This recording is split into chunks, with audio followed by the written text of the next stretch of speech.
Pero knowing si Cayetano, classic yan, hindi yan basta-basta bumibitaw sa poder. Ginawa niya na yan nung speaker siya ng House of Representatives. Nung tapos na yung termino niya at kailangan niya nang ibigay kay Congressman Lord Velasco based on their term sharing agreement, gumawa ng kung ano-anong gimmick, pinandado yung House of Representatives at kung ano-anong mga ginawa para lang hindi niya ma-turn over. Ganon din niya ngayon. Hindi niya matanggap na tanggal na siya sa pwesto. So parang in denial phase pa siya ngayon. Kaya but ginalaunan, na-legitimize na-recognize na ng Malacanang, na-recognize na ng House of Representatives yung Sherwin Gatchalian Senate presidency. So ngayon kung gusto niyang i-questionin, di doon siya pumunta sa Supreme Court, antayin niya yung ruling, pero ang de facto Senate President right now is si Senator Gatchalian. Pero bakit din po kayo agree na dapat hindi rin matuloy sa Monday yung Blue Ribbon Committee hearing na pinaplano nung Senator Win Gatchalian block?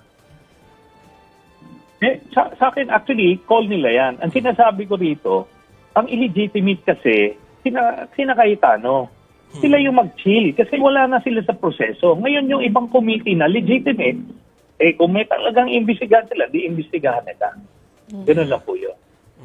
Naku, before ako mag-move on sa ibang topic, Senator Trillanes, kunin ko na lang din yung isa sa mga medyo quotable quote kanina sa press ko ni Senator Cayetano. Yung before the Blue Ribbon Committee na kanilang isinagawa kanina ng grupo niya, sinabi daw niya sa kanyang ate na si Senadora Pia na parang dinasal daw niya, o tama ba? O parang sana daw ay meron na daw 13 yung kabila para daw matapos na ang lahat. So ganun po yung tono nung kanyang pahayag sa media kanina.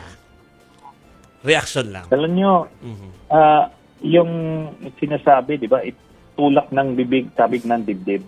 Sinasabi niya yan, pero pag nakakuha ng 13, kung sakali nakakuha nun, gagawa ng ibang gimmick rin yan. Di ba? Kita mo, gumawa nga siya ng script yung putukan sa Senado. Alam niyo, grabe yung ginawa na yun. First time yun. Pumuputok sa pader yung mga sergeant at arms at his behest. No? It's never been done. Ganun itong taong ito. Pero, yan siya, he uses Bible verses, pati legal jargon, para ibalutan niya ng parang totoo yung isang kasinungalingan. Yan ang classic Cayetano. Alam nyo, I've observed him all these years. Kung hindi ka guarded, malilin lang ka rito. Okay.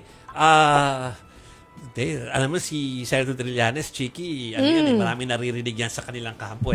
Meron ba kayo naririnig? Baka meron na kayong kilalang ika-13th na tatawid. Marami nagtatanong kasi may tumawid na kahapon, di ba? Si Senator Cheese. Yung mga efforts nandiyan dyan, ito lang po, obvious. Alam nyo na nawala na siya ng hawak nung majority niya, si Cayetano, nung hindi na siya nagpapapasok. Nung sinabihan niya na wag na tayo magpapapasok, kasi alam niya nang nawala na siya ng control. Di ba? Kasi kung talagang comprehensive ang buo pa sila, pwede sila kumaga, stand toe-to-toe with the other block. So nawala na. Alam na nila, hindi na sila kinakausap ni Senator Cheese as early as weekend. Yeah. Ngayon may isa pang making himself scarce pero nakikipag-areglo pa kung ano yung mga concession. So, tahimik nga daw. Tahimik daw yan lately. Yes. So alam po yan alam rin niya ng mga Senate media kung sino yon. Yeah. Pero meron pa. Believe me, kasi at this point in time, bakit ka naman alam naman nila yan wala kayong mapapala dyan.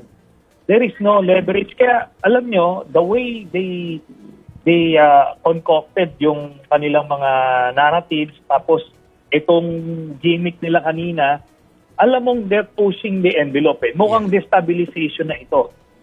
Yun ang angulo na titignan mo, biglang may flash rally, may panawagan, tapos ito, may mga ugong-ugong na ano na naman, mga retirees na susubok mag-recruit sa AFP. Yeah. Buti na lang, hindi naman kumakagat pa yung mga active officers. So tingin nyo, Senator Trillanes, lagpas 13? Alam nyo, until actually lumipat na, Okay. you cannot Yeah. hold your breath. Kasi Sige. yan mga yan, nagbabago isip po niyan.